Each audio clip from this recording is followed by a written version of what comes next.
and not having anyone but yourselves to rely on, and that seemed to me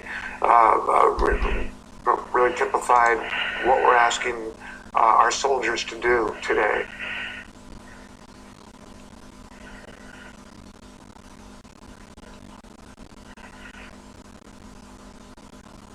And how much temperament they must show and restraint, and the ability to see macro and micro at the same time. And I was just very, very impressed with that. And that scene, I think has probably played out, certainly has been in Iraq and Afghanistan over and over again, in stories that we will never hear about, where young men are asked to make extremely complicated and morally ambiguous decisions.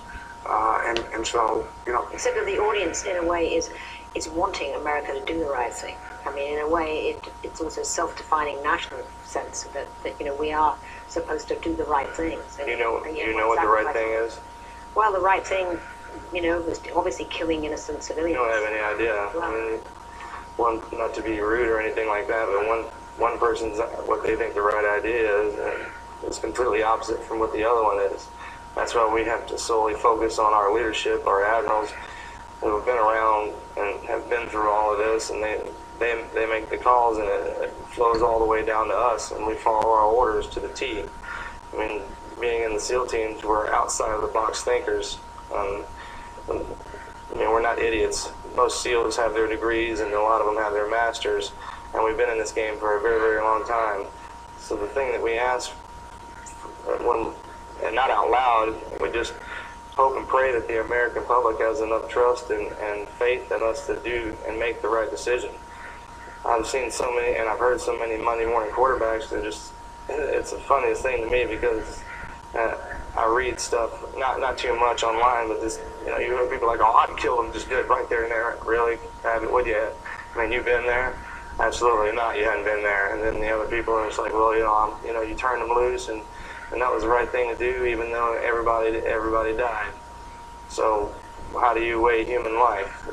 It's a conundrum that can never be answered. It's war, and there is no right or wrong answer in combat. And those people who aren't out there carrying the rifle have no business dictating what and how we do it. If you want to know that.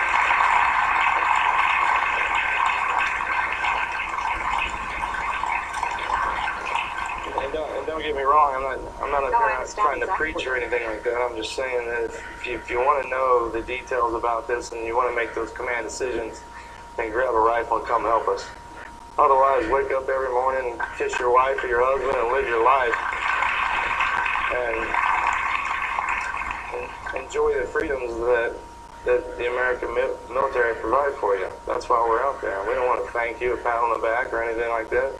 We just want you to enjoy your life, and because everybody's made different. I mean, you got guys who are doctors and lawyers and accountants, and you have the war fighters, the guys who know how to fight, and we're good at it, and we love what we do, and we know how to make those decisions.